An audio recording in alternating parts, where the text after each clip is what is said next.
fishing. People, when you're in the mood, let's go fishing. Well, it's just me and you. Head on down to the fishing hole. Grab your hat, get your pole. Let's go fishing when you're in the mood. Canadian Sport Fishing is brought to you in part by Rapala, premium fishing gear crafted from experience. Yamaha, conquer outdoors. Dickies, quality workwear since 1922. Blue Cam, a cleaner running engine for a cleaner environment.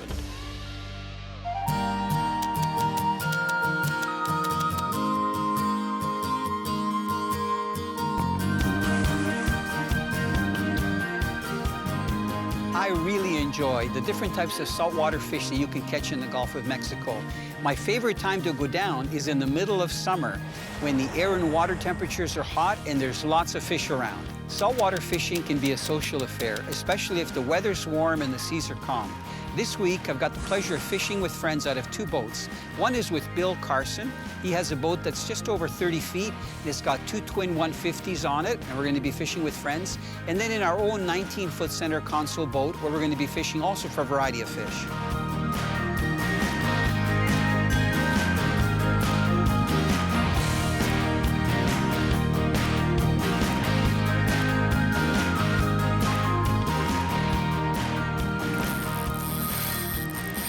I think I got a nibble. This is awesome. One thing about these saltwater fish, they fight so hard. A little bit of chaos, but it's controlled chaos. Is there such a thing? I'm guessing this is either a jack, a tuna, or a mackerel. Nice bonito tuna. Can you see how silver that fish is? Look at that. Isn't that a nice silver fish? Look at how brilliant they are. By the way, these fish are great bait when you're going after some of the bigger fish like the Goliaths with the boats around us.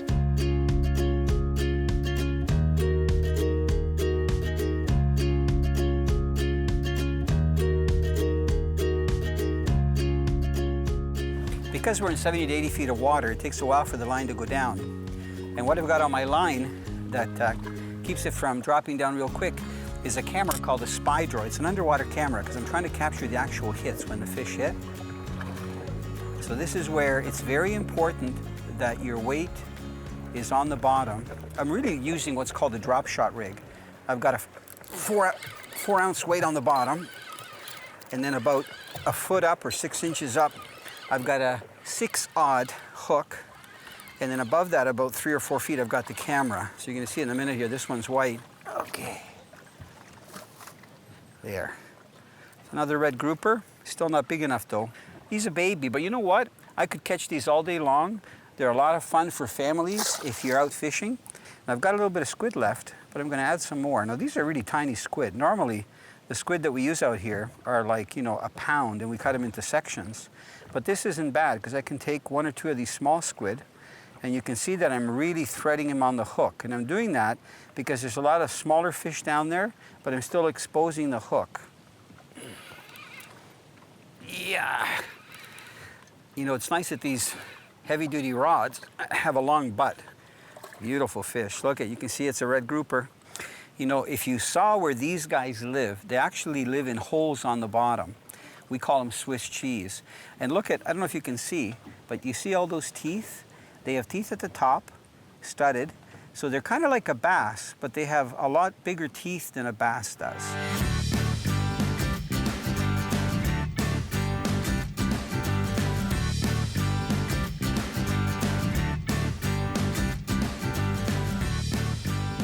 I love to really change up my fishing, especially when I'm fishing with friends. So what we'll do is usually start off by bottom fish, and we'll try to catch snapper and grouper on the bottom, and then we'll switch it up and we'll try casting or drifting for bonito, other species of tuna, also barracuda and mackerel. The action is usually non-stop once you see feeding fish on the surface.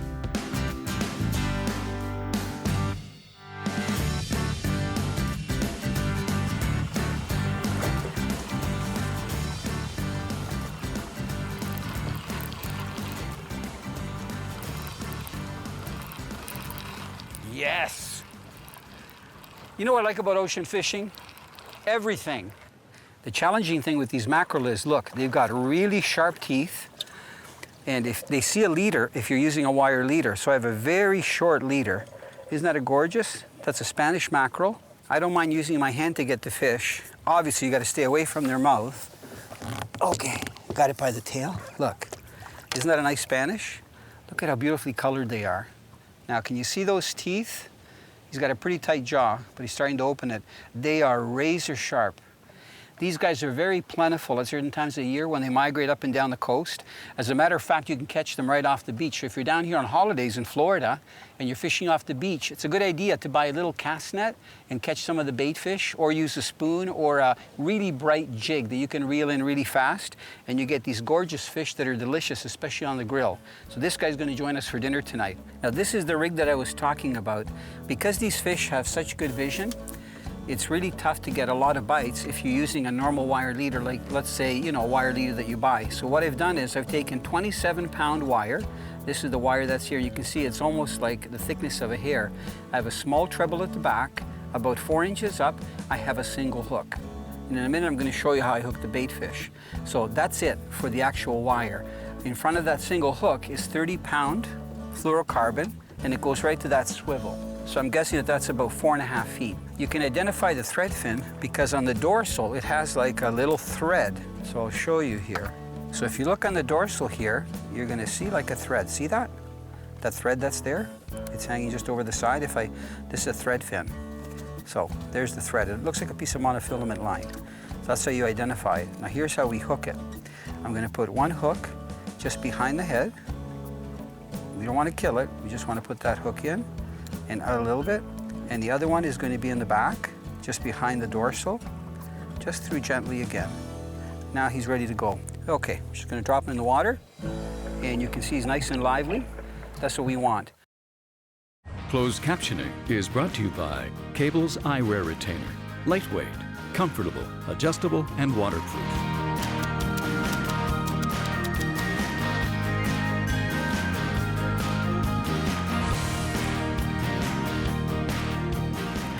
The warm waters of summertime in the Gulf of Mexico means lots of food for all the different stages of fish.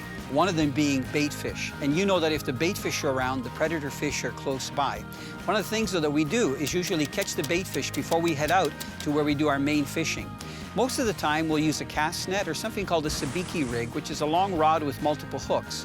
But this week, we're testing something new called a belly hoop. This is a very interesting dip net. It's circular in size. And what you do, even in deep water, you attract the fish, the bait fish, with a chum bag right close to the boat. You lower the belly hoop so that it's down just below. And when you see the fish are feeding in a frenzy around the chum bag, you very gently lift it up and get all the fish that you need.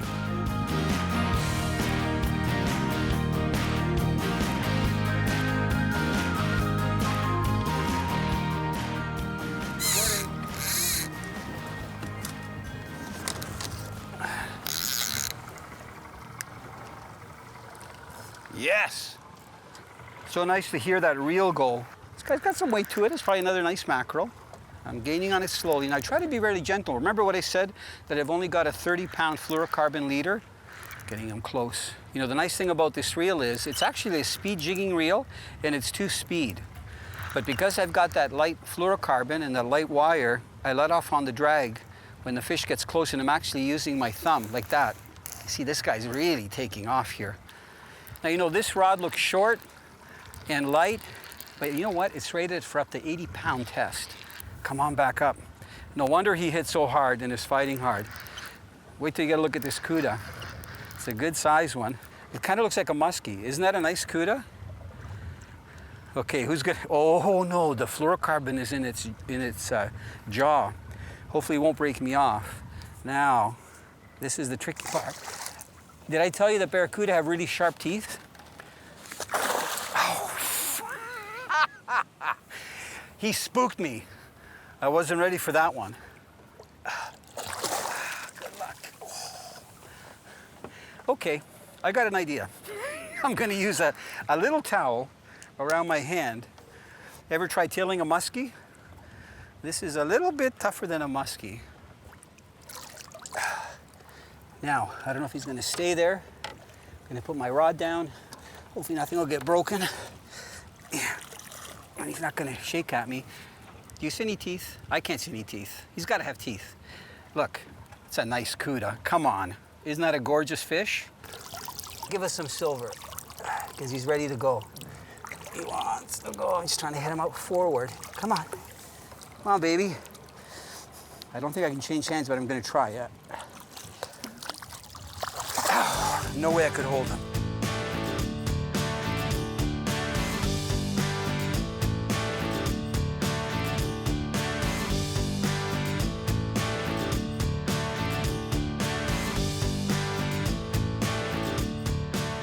To get our bait fish close to the boat so we could catch them with a belly hoop, we used a special chum made by Aquatic Nutrition. The chum is actually put in a nylon bag, and then it's placed over the side of the boat and shook. The more you shake it, the more the particles start to dissolve as it starts to get wet and soaks, and that's when the bait fish start coming close. It's actually a very easy way to catch bait fish. It beats throwing a cast net because a lot of the fish like speedos or ballyhoo or some of the cigar minnows are so fast that when you go to throw a cast net, a lot of them take off as soon as they see the net going through the air. So with a belly hoop, it's very easy to scoop those fish, and usually 1 or 2 scoops, you have all the bait fish you need for the day.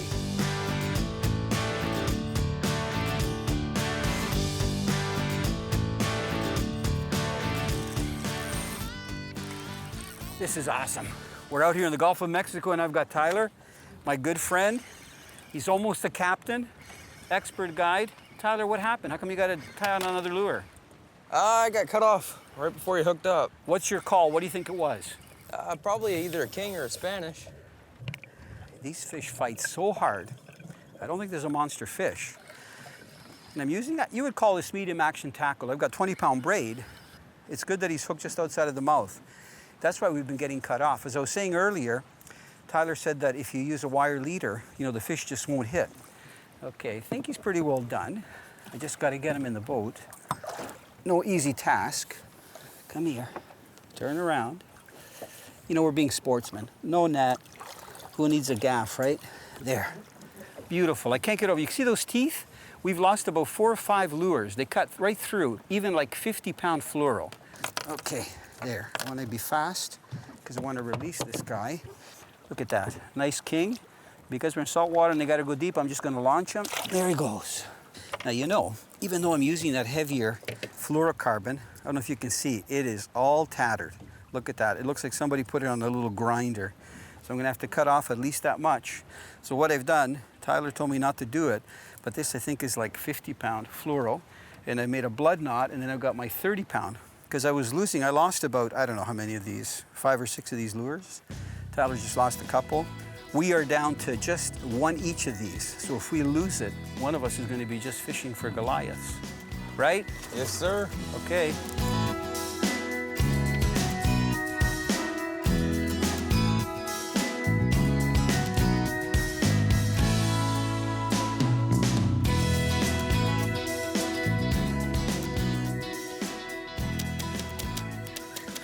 Tyler, well done. Got a mackerel on, it looks like. Don't, oh, I think we got a double. Just guessing. Oh, broke off. Can I borrow your rod? I don't have a lure. Yeah. You're too kind. Okay, don't lose that lure. We're down to 1. Is this the last one? Yeah, and we got fish blowing up. Just to help. Feels like a bonita. That's good. Just to help you out, I lifted the motor up. Because you know, the other day, I lost a couple of fish that went around the motor. Tyler likes to fish so much that he'll fish with me all day, and then he'll go out at night, either guiding people, getting sharks and Goliath from shore, or he'll go out to go fishing. I think these are so much sport on light gear. You think Goliaths like to eat tuna? Bonito. I'm almost sure they'll love it. Nice fish. I love the blue colors. Yeah, turn around this way. Can you go? I hate, you know what? I hate losing my watch trying to grab a fish. I didn't lose it yet. But no? It went around it. You got to be careful. I tell you, this sport is so dangerous. You're dealing with fish with teeth for the most part. You're dealing with, can I hold on to him? There you got go. him. Okay, look at. It's a nice sized fish. You know what? You hooked him perfectly. I love hooking him just with the back hook, especially mackerel, but then mackerel head shake, and you can lose them. We got him. We got another Goliath grouper bait. Yeah. People can eat these. You know, I mentioned earlier that you can boil them because their meat is so strong and make tuna salad.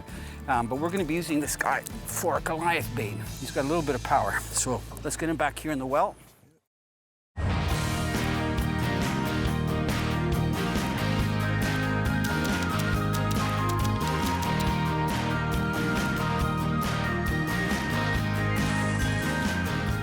I really enjoy heading out in the Gulf of Mexico with my friend Bill Carson. He's a great fisherman, but he's also an expert diver. And a lot of times we'll go out and we won't even be fishing. He'll put his dive gear on and go over the side of the boat. I'll be the spotter and watch where the flag is in his trail of bubbles. And he'll dive down with the camera and he'll record the different bottom types. A lot of the times, if we're looking for the bottom fish, we'll look for limestone ledges and also something that we call Swiss cheese, which is where the limestone collapses and there's actual holes. And the grouper especially like to lay right in the holes. The other places that he'll check out, he'll go down and go to a wreck that's on the bottom. Sometimes it's 70, sometimes over 100 feet. And again, he'll shoot. And then once he gets back in the boat, we'll review all the footage so we know exactly what we're dealing with.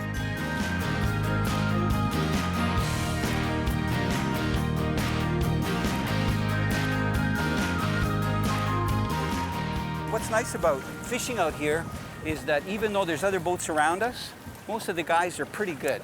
There's no problem because they know that we're trying to get in on the action. And these are areas that a lot of people know, you know, word of mouth and so on. So right now I cast out maybe about 300 feet. I'm letting my line sink, but on a tight line because a lot of times they'll hit it on the way down. You should look at the screen. Look at this. You can see I've got my spots marked, but look at this. Is all bait fish. There's the bottom. The bottom is actually 50-some feet, but look at the bait fish. They're coming up, look. They're coming up to 30. Look at 20. And these are all game fish all around them. I got to take a screen grab. There. So these are all the mackerel up top and tuna feeding on this. This is all bait fish. That's not the bottom because we're in 50-some feet of water.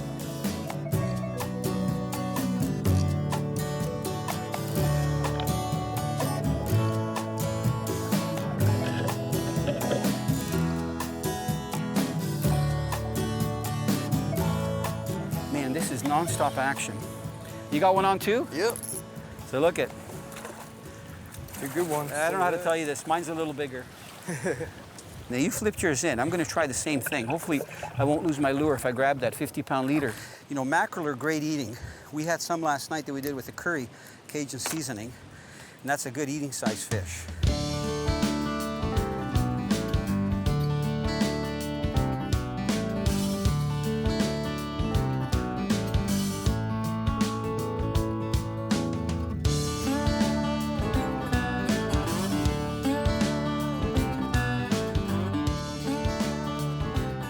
Oh, looks like we got another fish on. Tyler, Looks like a Spanish, huh? don't flip him in the boat. I'm right here. Okay, got one hook out. Can you get the other one? Can you get the other one? Yeah, we got Way him. to go.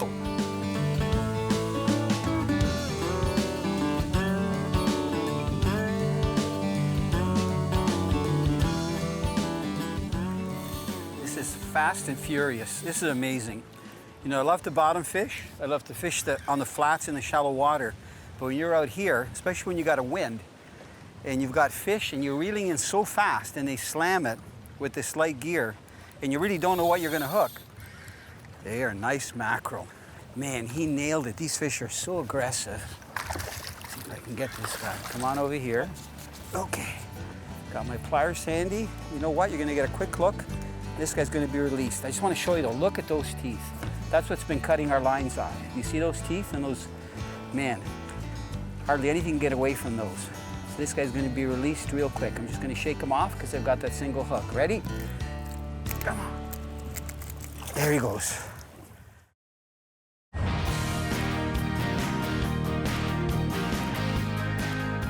One of the most exciting fishing that I love to do out in the Gulf of Mexico is when I'm running with the boat and I spot a lot of commotion on the surface, and those are bigger fish that are busting up bait fish. What we do is we try to get close, we shut off the main motor, and then I put my motor guide electric in and try to get closer within casting distance. We have rods set up with braided line that have full spools so we have maximum castability, and we usually throw fast sinking jigs that are anywhere from 1 to 2 ounces in weight, and we fire them all right into the school of the feeding fish and retrieve them as fast as possible back.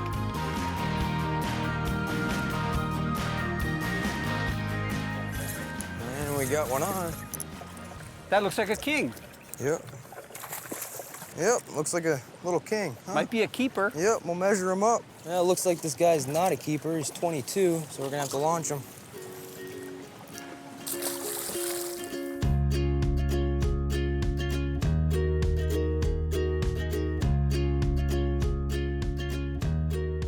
In many situations, when we find a man-made reef or a wreck, and we start catching really nice sized snapper or grouper, you'll get a bigger fish latching on. And most of the time, with our light spinning gear, those fish break us off. There's no way you can land them. And we know that those fish are anywhere from 1 to 400 pounds or even heavier. Those are Goliath groupers.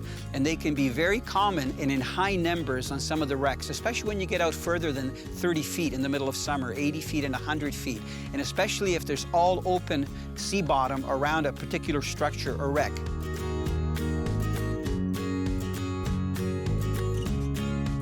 So what I'm doing here, I love using the Raymarine. I'm controlling the boat with my GPS and going right towards that reef that has produced good fish in the past. Look, more bait fish, more structure. As I move to the next X, watch what happens. Look at the structure. Remember we had a desert? We call this the oasis. This is the McDonald's out here. When you get a flat bottom and you get this kind of stuff, look at all the bait fish there, that cloud up above it.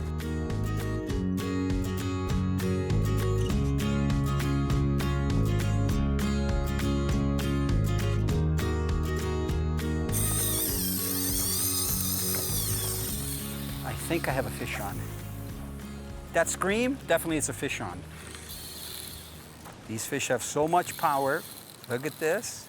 You know, a lot of people don't come to Southwest Florida in the summertime because they think it's too hot. But you know what? It's some of the best fishing of the year.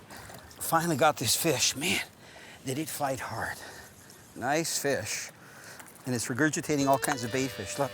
There's a nice bonita. They're so nice and blue. Now watch this. I'm going to launch this guy so that he takes off. On 3. 1, 2, fooled ya. There he goes. Canadian Sport Fishing has been brought to you in part by Rapala, premium fishing gear crafted from experience. Yamaha, conquer outdoors. Dickies, quality workwear since 1922. Blue Cam, a cleaner running engine for a cleaner environment. There it is. It's a... Oh, what a firecracker. Look at this. Man. Oh, what was that? That was a cuda or something. Oh, guess what? There's my fish. There's my take home. Wow. Okay, I'm awake now. I don't think the fish knows what happened. Wow.